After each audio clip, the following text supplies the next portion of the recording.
এমনি কি করছো? একটা মিক্সিং জার, তাতে নিয়ে নেব এই রকম আমার হাতের 1 মুঠো ধনেপাতা, এই রকম 2 ইঞ্চি বাই 1/2 ইঞ্চি সাইজের আদা, আরও নিয়ে নেব 5খানা কাঁচা লঙ্কা, আর এখানে আছে ওই 10-12টা মতো রসুনের কোয়া, আর এর সাথে দেবো এই 8-10টা মতো কাজু বাদাম। আর এই সব কিছুকে একসাথে খুব ফাইন একটা পেস্ট বানিয়ে ফেলবো।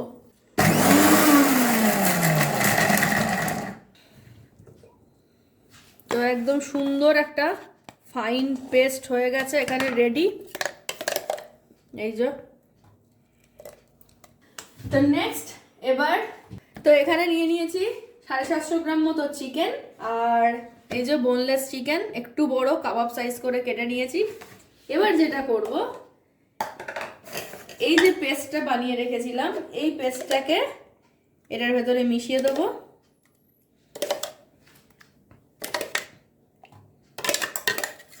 ও হরিয়ালি কাবাব? না, কাবাব বানাবো বাট একটু অন্যরকম। আচ্ছা, এখানে নিয়ে নিয়েছি টক দই। টক দইটাকে একটা ছাঁকনির মধ্যে দিয়ে দিলাম, দিয়ে এবার টক দইটাকে এর ভেতরে ট্রান্সফার করে দেবো। কারণ এই দইগুলোতে জল থাকে না জেনারেলি, বাট থাকতেও পারে, ওই কারণে ছাঁকনির মধ্যে নিয়ে নেওয়াই সেফ। 1 চামচ মতো এর ভেতরে নুন দিয়ে দেবো, আর একটু লাগবে আই থিঙ্ক, তার একটু নুন দিয়ে দিলাম এর ভেতরে। দিয়ে দেবো সামান্য গোলমরিচ। এটা সিরিয়াসলি বলছি হেভি টেস্টি খেতে হয়। আর পুরো ভিডিওটা দেখো, এরকম টাইপের কাবাব তোমরা অনেকেই হয়তো বানাও, বাট কয়েকটা জিনিস এর মধ্যে স্পেশাল দেব। একটা হচ্ছে নাটমেগ, জায়ফল,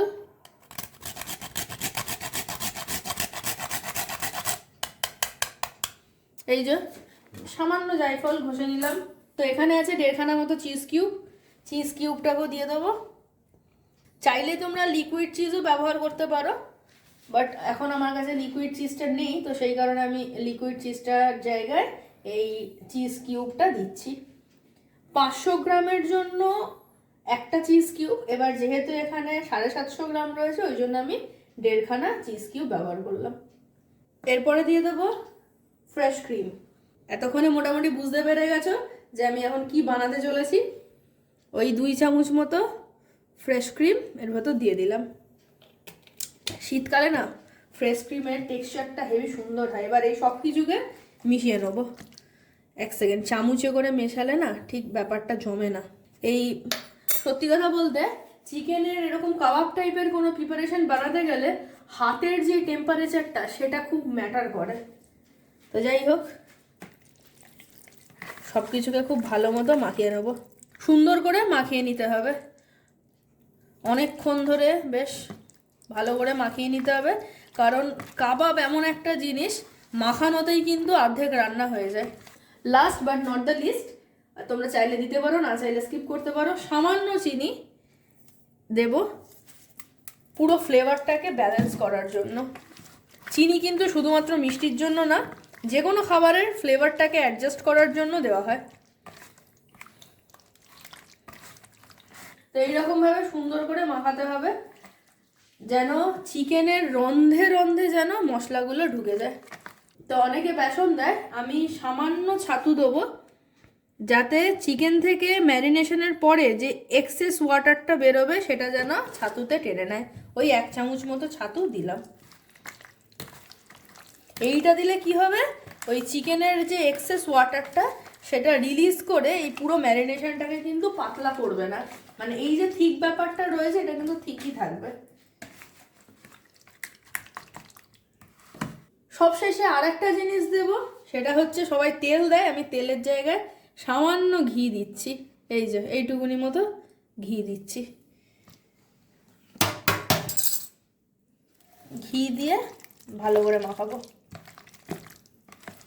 আবারও বলছি, যে কোনো কাবাব বলো বা এই কাবাব টাইপের জিনিস যা কিছু আছে, চিকেনের প্রিপারেশান বিশেষ করে মাখানোতেই কিন্তু অর্ধেক রান্না হয়ে যায়। তাই মাখাতে হবে খুব ধৈর্য নিয়ে। তো এখানে আমার চিকেন ম্যারিনেট করা কমপ্লিট। আর এই চিকেনটাকে আমি ম্যারিনেট করে রেখে দেবো 3 থেকে 4 ঘন্টা, বা ওভারনাইটও রাখা যেতে পারে। তো চলো এরকমভাবে ঢাকা দিয়ে 3 থেকে 4 ঘন্টা রেখে দেবো। তার বেশি রাখলেও কোনো অসুবিধা নেই, বাট মিনিমাম 3 থেকে 4 ঘন্টা ম্যান্ডেটরি রাখতেই হবে। তো এবার এটাকে আমি ওভারনাইট ম্যারিনেট করে রেখে দেবো। তো ওভারনাইট চিকেনটাকে ম্যারিনেট করে রেখে দিয়েছিলাম। এবার যেটা করবো, এটা তোমরা চাইলে করতেও পারো, নাও করতে পারো, সেটা হচ্ছে এরকম একটা চারকোল গ্যাসের মধ্যে ভালো করে পুড়িয়ে নেবে। পুড়িয়ে নিয়ে এরকম একটা বাটি বসাবে, এরকমভাবে চারকোলটাকে পুড়িয়ে নিয়ে তারপরে এই যে এই বাটিটার মধ্যে দিয়ে তার উপর সামান্য একটুখানি ঘি দিয়ে সাথে সাথ ঢাকা দিয়ে দিতে হবে, যাতে পুরো স্মোকটা বেরোয় ঠিক মতো। তো সেই কারণে আমি এর ভেতরে এরকম ভাবে একটু স্মোক ক্রিয়েট করলাম আর্টিফিশিয়াল। তো মোটামুটি 5-10 মিনিট রেখেছিলাম, এখন এটার ভেতর থেকে স্মোক উঠে গেছে। চিকেনে স্মোক দেওয়া কমপ্লিট। হো, সেই ঠান্ডা হয়ে গেছে, এটা সরিয়ে দিলাম। এবার একটা প্যান বসিয়ে দিয়েছি, প্যানটা গরম করে নিয়েছি। এবার এতে দেবো সামান্য অয়েল, একদম সামান্য। আমার ব্রাশটা না পিকনিকে হারিয়ে গেছে, আমার না খুব অসুবিধা হচ্ছে জানো তো। এরকম ভাবে একটুখানি স্প্রেড করে নিলাম। ব্রাশ থাকলে তোমরা ব্রাশ দিয়েই করো, আর আমার পিকনিকে আমার ব্রাশটা হারিয়ে গেছে, সেই জন্য একটু অসুবিধা হচ্ছে। তো চলো এবারে পুরো বিষয়টাকে একটু মেখে নিই সুন্দর করে। এবার ম্যারিনেট করা চিকেনগুলোকে একটা একটা করে প্যানের মধ্যে দিয়ে দেবো।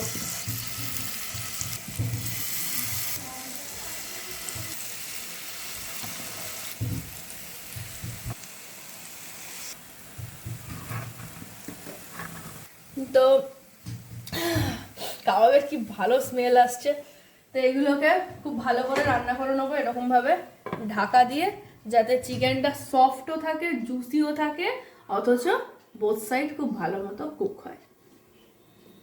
তো এক পিঠ শাকা হয়ে গেছে,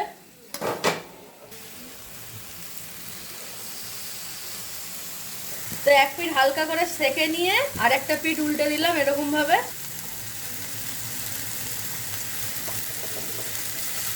সবকটাকে হালকা করে আবার উল্টে দেবো।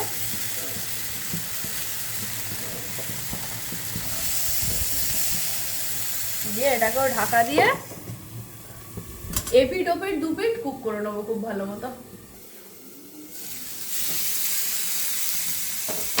তো ওই পিঠটাও আশা করি কুক হয়ে গেছে। এবার উল্টে পাল্টে সেদ্ধ চিকেন কিন্তু সেদ্ধ হয়ে গেছে, শুধু উল্টে পাল্টে এবার খুব ভালো মতো চতুর্দিক লাল করে নেবো। তো আমার ব্রাশটা খুঁজে পাওয়া যাচ্ছে না, তাই আমি এই প্যানের ওপর থেকে হালকা করে সব কিছুতে বাটার স্প্রেড করে দিচ্ছি। তা আবারও এই দিকটা উল্টে দেবো।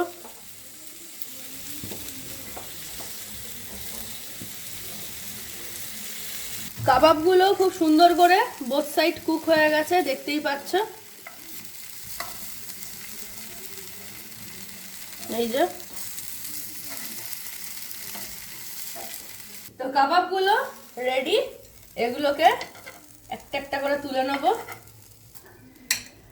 আর বাকি ব্যাটারটা মানে বাকি ম্যারিনেটেড চিকেনটা আমি স্টোর করে রেখে দিয়েছি, আবার অন্য সময় বানিয়ে খাবো। এবার এর ভেতর যেটা করব সেটা হচ্ছে লেবু। আমার স্কুইজারটা কোথায় হারিয়ে গেছে। উপর থেকে দিয়ে দেবো সামান্য লেবুর রস। এই যে বাটার মেল্ট করে নিয়েছি, এই ওপর থেকে দিয়ে দিলাম মেল্টেড বাটার। তার উপরে দিয়ে দেবো এরকমভাবে স্লাইসড অনিয়ন। তো ফাইনালি আমরা পেয়ে গেছি চিকেন টিক্কা মালাই কাবাব, যেটা তন্দুর ছাড়াই হয়েছে। আর আমি না টেস্ট করো, আমার বড় খিদে পেয়েছে।